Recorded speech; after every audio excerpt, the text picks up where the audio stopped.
Hello and welcome to section 5.5, bases other than E and its applications. In this video, we're just going to get you kind of started with exponential functions and bases with other bases and things like that. So, first thing up here is the definition of an exponential function with another base, and so this is just what they're equivalent to, and you can go ahead, you kind of need this, and then we are going to talk, and this is where when we start doing derivatives and stuff, where the things start popping up, where the extra terms and things, and we'll talk about that when we get there.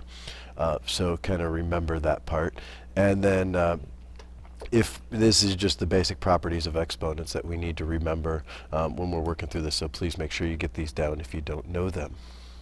So then we're going to talk about the half-life of a carbon atom. The half-life is 5,715 years, and if we have 1 gram of carbon present, carbon-14 is present in a sample, how much will be present in 10,000 years?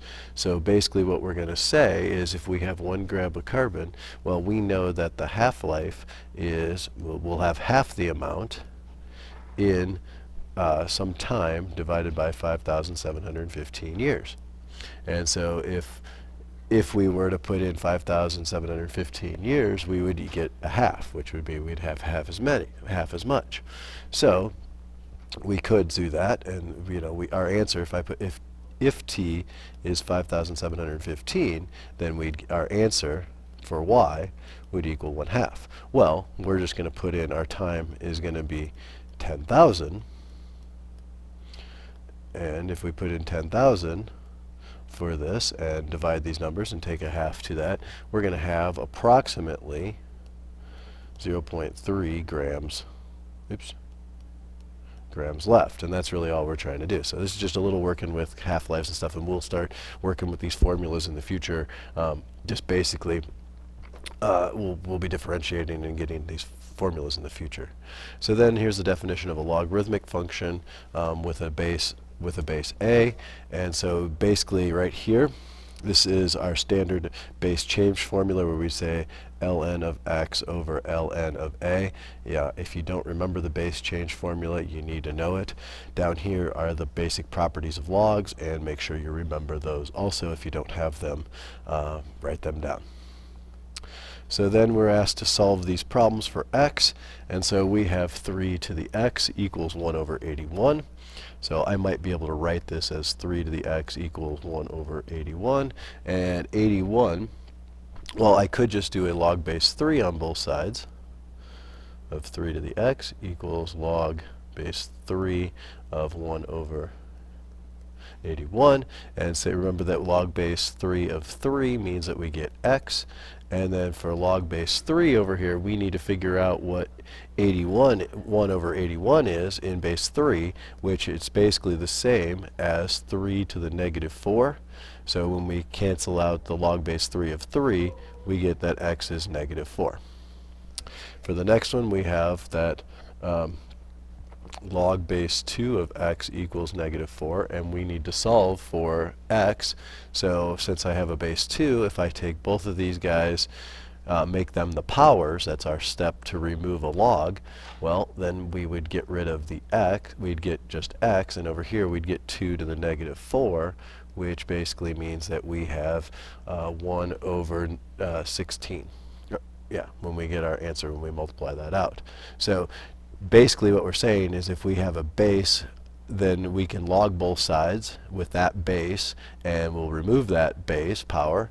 And then over here, if we have a log base 2, we can make that the power, and we can remove that. So that's stuff that we should remember from Algebra 2, but we'll move along and see where this takes us.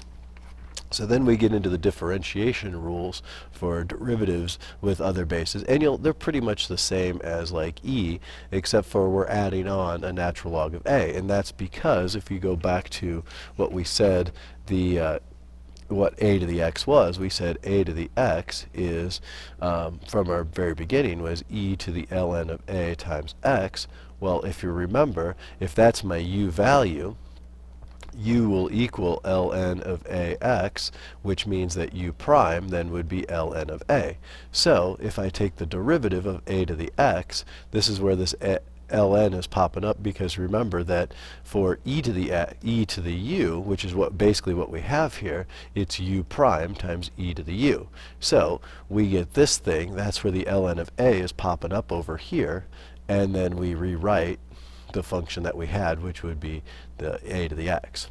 And so that's coming from our basic function. And then if u is something other than x, then we have to take the derivative of that. For log base a's, it's kind of the same idea. We just end up with this formula, and if it's some other function. So make sure you get these down for the derivatives. We need to know these, and we'll be using them in class. All right, so then we're asking you to take the derivative of these functions. And so I have the derivative of 2x. So y equals 2x, 2 to the x. So then y prime, if I remember, it's going to be the natural log of x. I thought that was wrong. So it's the natural log of 2, which is the base, natural log of 2, and then times 2 to the x is all we get for that. And so we just need to remember that we're using the base as our natural log, and that's just a number. Remember, natural log is just a funny looking number.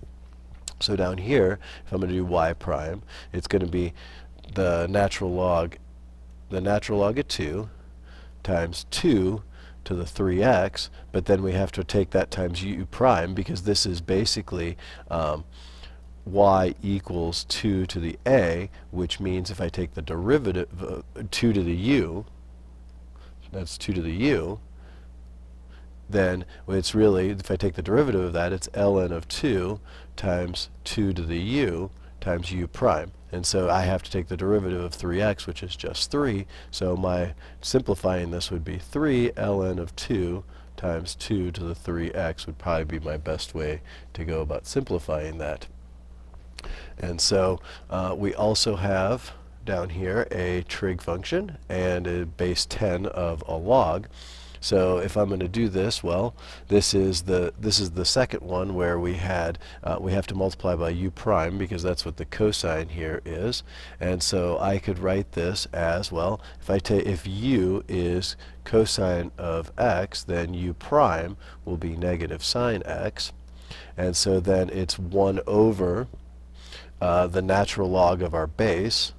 So if we remember, it's 1 over the natural log of our base, which is 10, times what we're multiplying by, which was cosine of x, and then we multiply by u prime, which was negative sine of x, to follow the form that I gave you earlier, which then could actually be written as negative sine x over ln of 10 cosine x, and hopefully you remember that sine over cosine is tangent, so this could actually simplify to negative ln of, oh wait, nope, that's got to stay on the bottom.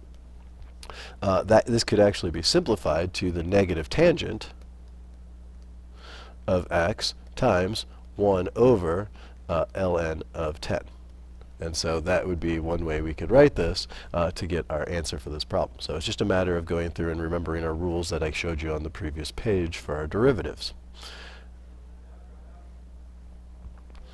And so then what happens here is, if this is just if we're going to do the antiderivative of a to the x, well, it's just the reverse operation. If we were taking the derivative, we multiplied by ln of a. Well, this time we're dividing by ln of a. And just remember that we get this constant function popping up, and if that's the case, then we need to go through and just keep track of that. Also with this is all the power rules and stuff apply, so make sure that you have those. And this is a limit that they like to give us once in a while, so make sure you get this down and know that this is where E is coming from. So just make sure you add these things to your notes. If you need to pause this, please do. And so then finally, if I'm asking you to integrate 2 to the x, well, if I'm going to integrate 2 to, oops, let me give myself a little more room here, 2 to the x dx, then I just follow the rule that I had, and it says, well, take 1 over the natural log of the base times the function itself and add on a c. And so that would be my final answer for that problem. And so when you come to class, we will practice more of this stuff. So if you have any questions, please be prepared to ask them when you come to class.